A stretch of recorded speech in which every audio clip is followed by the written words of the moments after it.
All right, let's dive in. This deep dive is all about something I know you've been struggling with.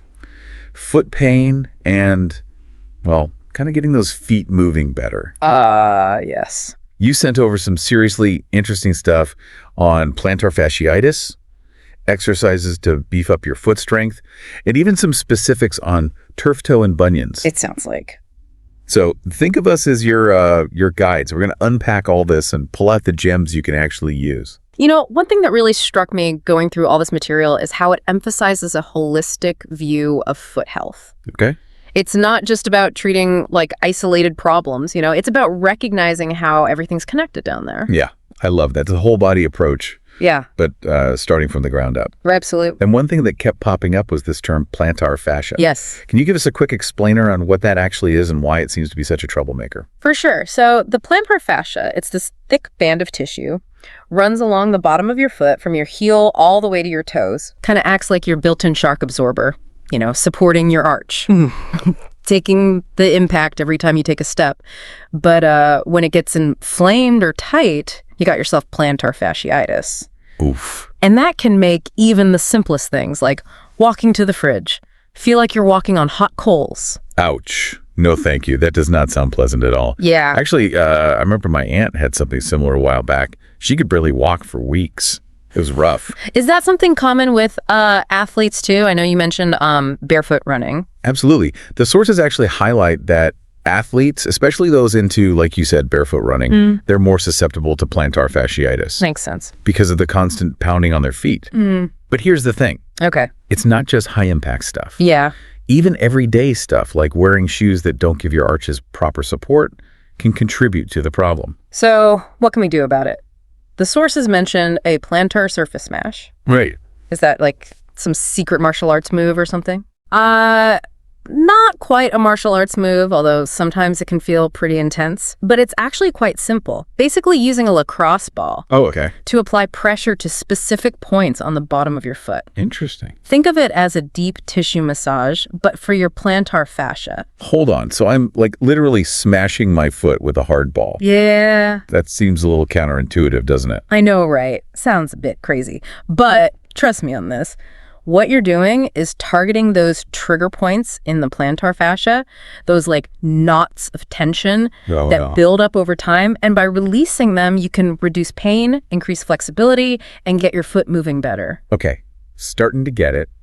But is it just rolling my foot over the ball, or is there more to it than that? Yeah, there's a little more to it. The sources emphasize something called quality smashing. Quality smashing. It means like slow, deliberate movements. Right. Holding on those trigger points, those super tender spots for a few seconds. Really get in there. Yeah, really release that tension. And don't just go lengthwise. Work across your foot, too. So slow and steady wins the race when it comes to foot smashing. I like it. Now, the source also mentioned using a roller or even a softball where you kind of twist your foot. Yeah. What's the logic behind that one? That's a good question. Imagine the tissue layers in your foot, like a stack of papers that got stuck together. This twisting motion, what the source calls creating a cross-directional shear. A cross-directional what? Shears. It helps to unstick those layers and restore the smooth gliding action your foot needs to move properly. Oh, so we're like giving our feet a tune-up, getting everything moving smoothly again. Exactly. Makes sense. And speaking of tune-ups, let's switch gears a bit and talk about a part of the foot that often gets overlooked. Okay. The midfoot joint. All right. Now, this joint plays a vital role in supporting your arch, but it can get stiff and immobile, which can lead to a whole bunch of issues. Now that you mention it, I've actually noticed that my foot tends to roll outward when I do squats. Could that be related to the midfoot joint? It very well could be. You see, when the midfoot joint is stiff, it can mess with your whole foot mechanics, causing your foot to, like you said, roll outward excessively. Right. And that can lead to pain, instability, and even injuries further up the chain. Wow. Never realized how interconnected everything is down there. The source mentioned a forefoot mobilization technique for this. What's that all about? Sure. So this technique is aimed at restoring mobility in that midfoot joint. We're bringing back our trusty lacrosse ball. Okay. This time positioning it on the inside of your forefoot, kind of near the base of your toes. By applying pressure and moving it around, you can loosen up that joint. So it's similar to the plantar surface smash, but targeting a different spot. Precisely. Okay. It's about pinpointing those restrictions and working them out. And by restoring mobility in that midfoot joint, you could potentially fix that foot rolling issue during squats, That'd be great.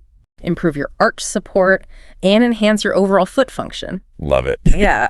It's kind of funny, we spend so much time thinking about the big muscles in our bodies, but we often forget those smaller ones that play such an important role. Yeah, that's true. And I gotta admit, before diving into this stuff, I'd never really gave much thought to my toes. Right. But now I'm realizing they're kind of like the unsung heroes of our feet, aren't they? They absolutely are. They're not just there for looks. Yeah. They're crucial for balance, proprioception, and how well your whole foot functions. Okay, hold on a second. Remind me what proprioception is again. All right. I know we touched on it earlier, but I'm still not totally clear. Sure. Proprioception, it's like your body's internal GPS system. Okay. It's what lets you move around without staring at your feet or, consciously thinking about where your limbs are. Gotcha. So it's like having a sixth sense for movement. Exactly. How do our toes fit into all of this? Well, each of your toes has a ton of tiny sensors, and these sensors send info to your brain about, the position and movement of your foot. Right. When those sensors are working right, your brain gets a clear picture of what's going on down there, and you can move smoothly and with precision. But if our toes are like stiff or can't move well, those signals get all messed up. Precisely. And that can lead to all sorts of things, from bad balance to clumsy movements, even increases your risk of injury. No kidding. Yeah. So what can we do to pamper those toes a bit and boost that proprioception? The source you sent over has this series of techniques. They call them toe reanimator techniques. A reanimator. Love it. Sounds a bit out there. But they're surprisingly effective. tell me more. I'm all ears. All right. So one technique is called finger splice. Okay. Basically, you interlace your fingers with your toes and then twist your foot. Oh. Might feel a little weird at first, but it's great for stretching the fascia and waking up those proprioceptors. So it's kind of like yoga for your feet. That's a great way to put it. And it's not just stretching. By actively moving your toes through their full range, you're sending those important signals to your brain, improving your overall body awareness. That makes sense. What other toe reanimator moves are there? There's one called spread and pull. Spread and pull. Pretty self-explanatory. You grip your forefoot with one hand and gently pull each toe away from the others. Okay. Give them a good stretch. That sounds easy enough, Yeah. but is it really that helpful? You'd be surprised. Spreading and pulling your toes stretches those muscles and fascia, but it also stimulates those proprioceptors, enhances your body's awareness of your feet. Wow. So simple, yet so powerful. Yeah. Any other toe techniques we got to know about? The last one in the toe reanimator trifecta is toe dorsiflexion. Toe dorsey what now? Dorsiflexion. Okay. You kneel on the ground and come up onto the ball of your foot. Right. Then, keeping your foot straight, you lower your knee towards the floor. Try to get a 90-degree angle between your foot and your shin. Oh, I see. So it's a mini stretch for the top of the foot. Yep. Helps improve the range of motion in your toes, which is super important for things like pushing off the ground properly when you walk or run. So the big takeaway here is don't neglect those toes. They're way more important than we realize. Couldn't agree more. And speaking of taking care of our feet, the source goes into some specific problems you might have based on what you sent in. Right. Turf toe and bunions. Yes. Can you give us a quick overview of what those are and what the source recommends for dealing with them? Sure. So turf toe is basically a sprain of the big toe joint, Ouch. often caused by hyperextension, like over and over. The kind of thing that happens when you play on artificial turf. Okay. And what about bunions? I know they're like bony bumps, but what causes them? Bunions develop over time, usually because of pressure from shoes that are too tight, Makes sense. squeezing those toes together. And that constant pressure forces the big toe joint out of alignment, Right. leads to that bony bump, which can be quite painful and restrict movement. So what does the source say about tackling these issues? This is where things get really interesting.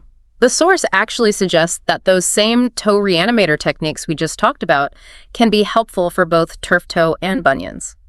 Really? So the techniques that improve overall toe mobility can also help with these more specific conditions. It might sound a bit counterintuitive, but it makes sense when you think about it. By improving flexibility, range of motion, and proprioception in your toes, you're basically creating a healthier environment for your feet overall. So we're like addressing the root of the problem rather than just treating the symptoms on the surface. Exactly. For turf toe, the toe reanimator exercises can help restore range of motion in the big toe joint, strengthen the surrounding muscles, and improve proprioception, which can help prevent future injuries. And with bunions, would those same techniques help to like alleviate pressure and reduce pain? Exactly.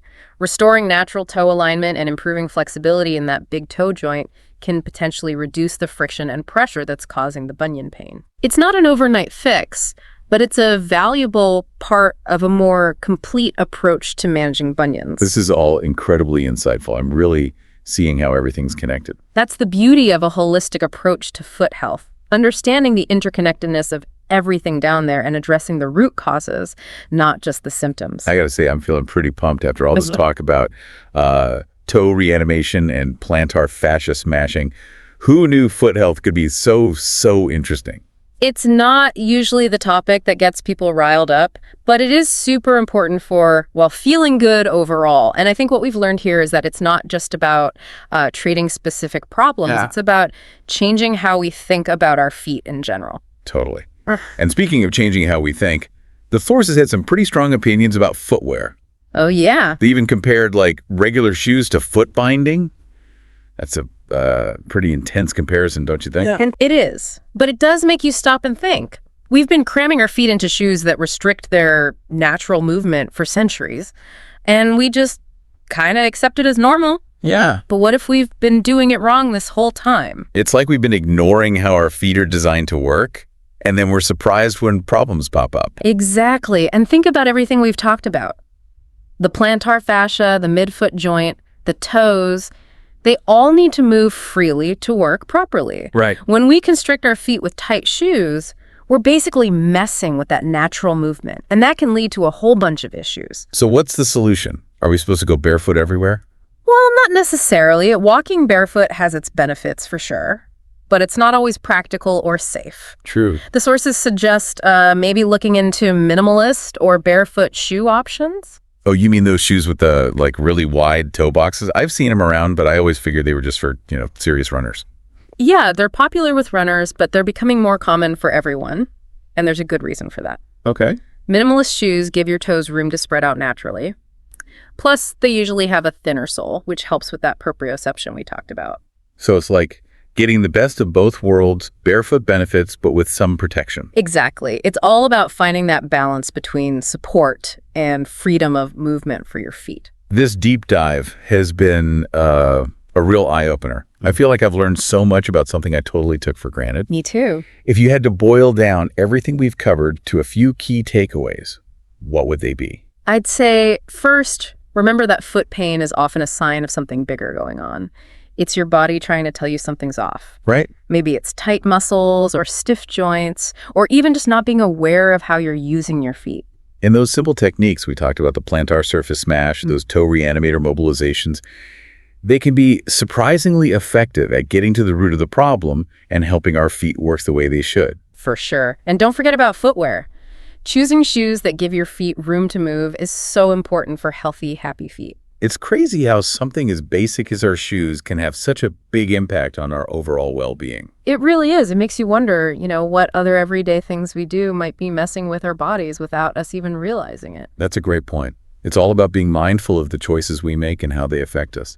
Well, this has been an awesome deep dive. Thank you so much for sharing your knowledge and helping me and our listeners see our feet in a whole new way. My pleasure. Remember, healthy feet mean a healthier you, so keep those toes wiggling and those feet moving.